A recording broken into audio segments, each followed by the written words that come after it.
Hi, this is Joe again with another movie review, and again I'm going to be still talking about movies that won the Academy Award for Best Picture.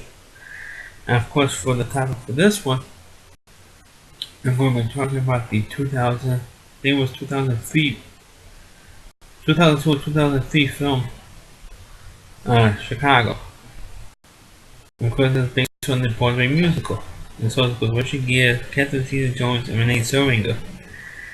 And Richard Gere should have gotten an Academy Award, for this one, because I thought it was really terrific. But Catherine Zeta-Jones is the only one from the cast that won. Well, poor as Velma Kelly and Renee Zellweger with the ugliest push face. It looks like she ate too many lemons because she has her face like this throughout the whole film. The ugly scorched face and everything else. I mean she's an okay actress, but the push face was I can't stand it. Anyway, of course, like I said, this is the movie is based on the musical, which was originally in the 70s, starring Jerry Orbach, Griffin, and Chita Rivera.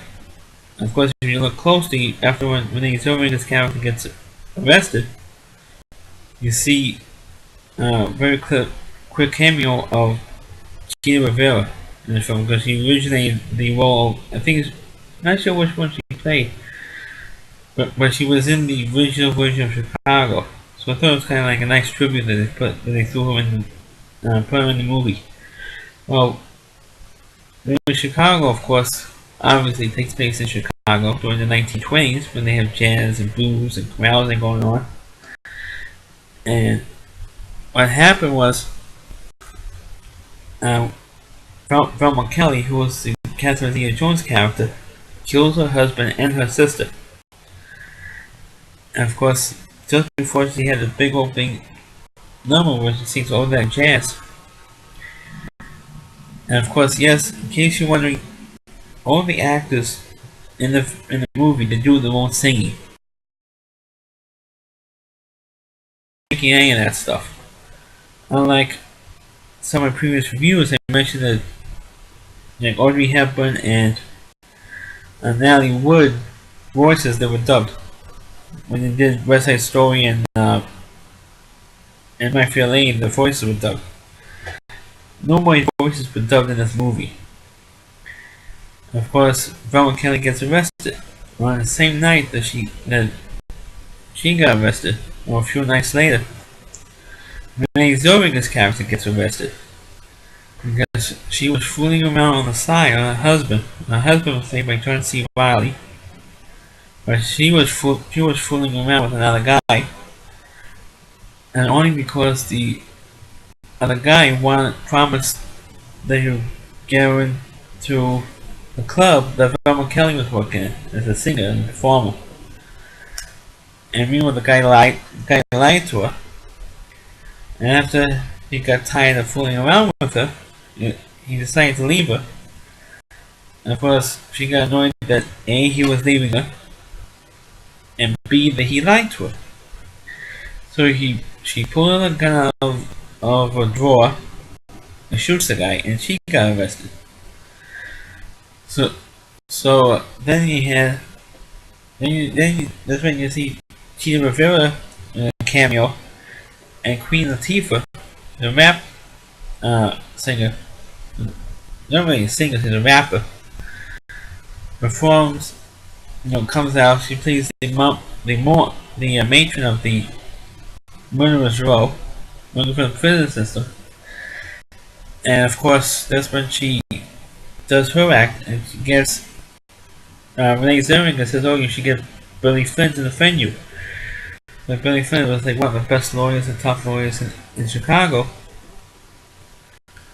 and he always gets people off, like Johnny Cochran. He always gets people, particularly women clients, off.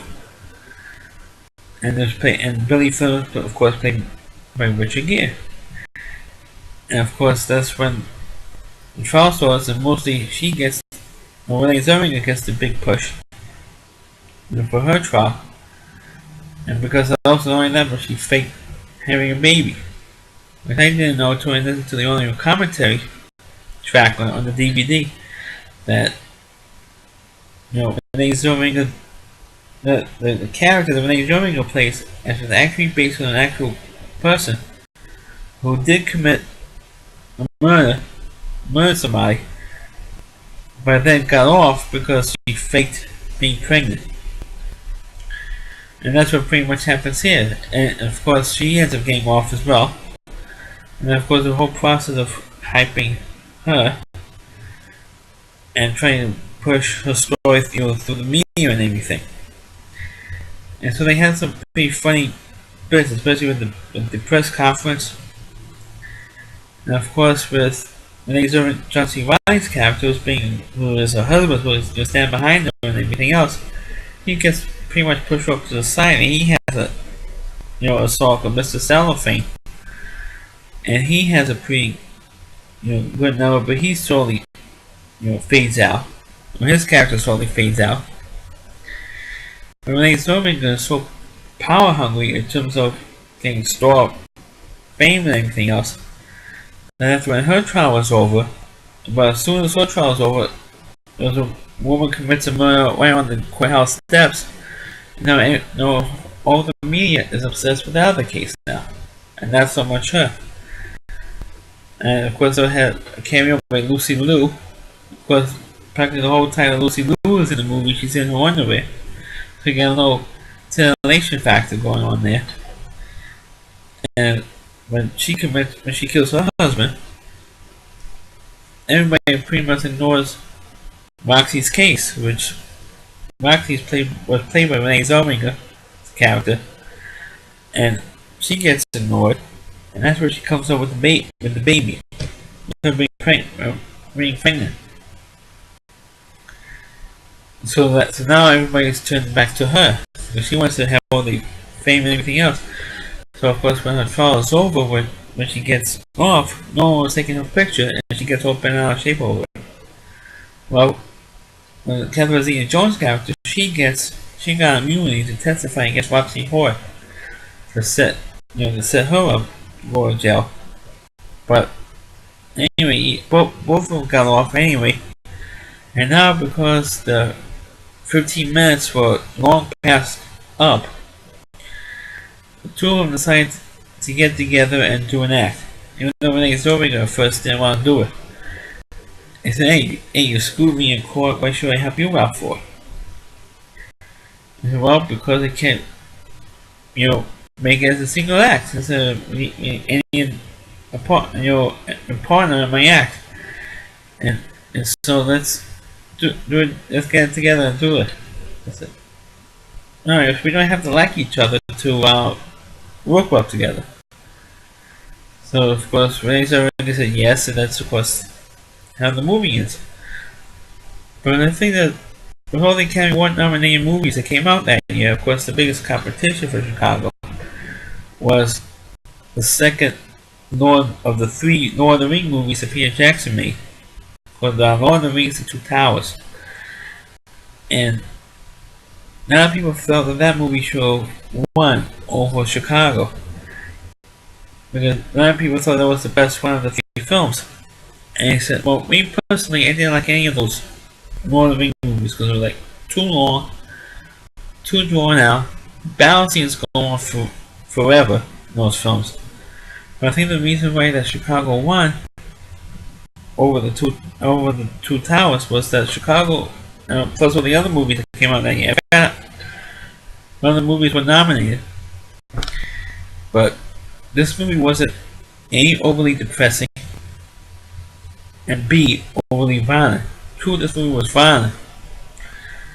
Only like two real scenes you can claim were violent scenes. The scenes where Rene Zellweger shot her lover, and the scene when Lucy Liu kills her husband. Those were the only two real violent scenes. But to me, the scene that I always liked in this film was the scene with all the other girls on Murderous Row telling the stories and why they killed whoever they killed, the boyfriend or the husband or whomever. But why did they do it? And then actually they had all these real sexy outfits not of midriff bearing outfits and everything else. So that's a little bit unsettling scene there. But I mean, those were the only little scenes that you could say maybe crossed the line. But as a movie, it was a I thought it was a very good movie. It was very entertaining, enjoyable to watch. And to say this movie did not deserve to win the Oscar, yeah. I mean, all these movies are debatable depending on what type of movies you actually like. So for me, I actually like musicals anyway, so I'm going to, you know, like musicals over a movie like The Two Towers, which, like I said, it's overly violent. The story takes forever to get to, and to sit there for those 3 movies, to sit there for like over 9 hours, 9.5, or closer to 10 hours to watch these movies, forget. I mean, come on. I mean, that's why I never liked those movies, and that's why nobody. That's one of the few movies of Prince Howard's made that no actors wanted, because that's how bad the movies were, overacting. But not the only person I feel that was overacting or an over the top performance in Chicago was Rene Zellweger's character. Rene Zellweger was way over the top, and many people felt that she should have won. I think she was nominated for Best Actress. That she should have won. And so, the reason why I didn't think was because she was so whiny for the whole character was so whiny for the movie. It wasn't even funny. Very ugly, puss face she has. You can see that she has kind of like a little bit of a sourpuss look on the cover of the DVD. So that's why I didn't really care. I mean, she's not all that bad looking to look at, but other than that, she's not. I don't think she's all that great because she's too whiny of an actor. Catherine Zeta-Jones, on the other hand, stunning, and of course she won for supporting actress. I think she was the only one that won out of the 6 awards they got. I think the most they got for the ending. The ending, I think, for the clothes and the outfit, the costume designing. The ending, of course, I think the director won, and of course the movie itself won. That's my review for Chicago. I know it took a little bit of the 2000s, but this is my review for Chicago. Thank you for liking my videos. Please continue to watch them and subscribe to my channel. Thank you for watching.